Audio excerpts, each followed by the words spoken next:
এবং আমি চাই যে মৃত্যু পর্যন্ত আমি যেন এই আহলে হকের উপরে থাকতে পারি, এটাই আমি দেশবাসী সবার কাছে দোয়া চাই, যারা আহলে হক আছেন সকল কাছে দোয়া চাই।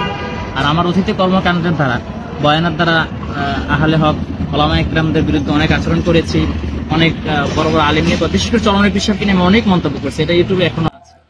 আসসালামু আলাইকুম ওয়া রাহমাতুল্লাহ। তো অসুস্থ শরীর নিয়ে কিছু কথা বলতে হচ্ছে। আসলে সচরাচর আমি এইসব বিষয় নিয়ে কোনো সময় কথা বলি না বা বলার প্রয়োজনও মনে করি না। আসলে যার যার ইচ্ছে যে যা করে। শুধু এতদিন ধরেই মানে ইউটিউবে দেখে আসছি, ফেসবুক, ইউটিউব, অনলাইনের মাধ্যমে অনেক ঘটনা দেখি, চোখে পড়ে, কিন্তু কাউকে নিয়ে কোনোদিন আমি কথা বলি নাই আজ পর্যন্ত। তো আজকে কথা বলতেছি এই যে লোকটা, এর মূল উদ্দেশ্য ছিল ভাইরাল হওয়া। কয়েকদিন আগে হ্যাঁ সুন্নিয়তের মধ্যে আসছে, আইসা ওয়াহাবিরারে গালাগালি করছে। যাই হোক, সবাই সুন্নিয়তের যারা ছিল সবাই তাকে বুকে টেনে নিছে। আসলে তাকে যা আমরা এইভাবে বুকে টেনে নিলাম আবেগে, আমাদের আসলে ওই জায়গাটার মধ্যে আমাদের ভুল ছিল যে হেরে এই সাত গালি দিয়ে খাওয়া লাগে, এই সূত্রে আবেগে বুকে টেনে নাই না, হ্যাঁ লাত্তি দিয়া ওই মামের ভিতরে ফালানো উচিত ছিল। আসলে আমরা বুঝতে পারি নাই। আমাদের সুন্নিয়তের সুযোগ নিয়ে, সুন্নিয়তের ভালোবাসা দেখিয়ে আমাদের বুকের ভিতরে ঢোকার চেষ্টা করেছে।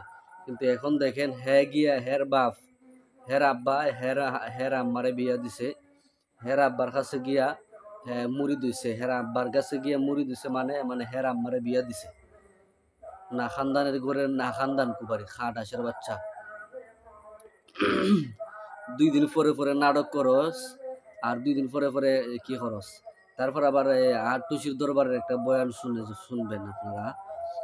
2-3 বছর ধরে যখন সুন্নিয়তের ভিতরে আইসা ঢুকছে, সুন্নিয়তের ভিতরে ঢুকার পরে 2-3 বছর আটটুসি দরবারে গেছে, গিয়ে কি বক্তব্য দিছে। আর এখন এর বাপের দ্বারো গিয়ে মুড়ি ধুইছে। কাটাশের বাচ্চা গুবারি, তোরে কি আর কইমু, তোর মাথার মধ্যে খালি গোবর। আর তুই ভাইরাল হওয়ার জন্য আইসত না, ভাইরাল হওয়া মানে দুনিয়ার মধ্যে চলে যেতে পারবে, কিন্তু খবরের মধ্যে গেলে পরে খালি আইকাওয়ালা বাস খাইবে। খবরের মধ্যে গেলে পরে খালি ফেরেস্তারা খালি ফুটকির মধ্যে খালি ভাড়াইব। খাটাসের করে খাটাস কুবারি। সুন্নিয়তের মধ্যে সুন্নিয়ত নিয়ে কি কেলা নেলা শুরু করছিস কি তোরা?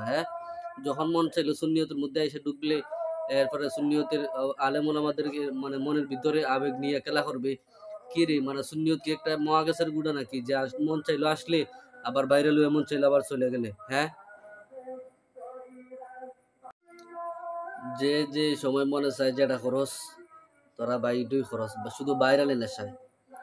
যখন ভাইরাল হয়ে যাস তখন গিয়া আবার শুধরে যাস। আর তোরও এইটাই নিয়ত ছিল যে সুন্নিয়তের মধ্যে আসলে কিছু দাওয়াত পাইলে আর কয়েকদিন ভাইরাল হইলে, কয়েকটা মাহফিল টাফিল করলে, ভাইরাল হওয়ার পরে আবার তোর বাপ এখন তোর দ্বারা যাইতে গা। আর তোরা তো খাসলত, তোরা যে খাসলত আছে না, তা খাসলত তোরা কোনোদিন যাইতো না, বুঝছত না। আর সুন্নিয়তের মধ্যে আইসা তো দেখছো বলাৎকার হয় না। সুন্নিয়তের যারা আলেম আছে, আলেম উলামা তো মনে করছ না বলাৎকার না সুন্নিয়তের আলেম উলামা।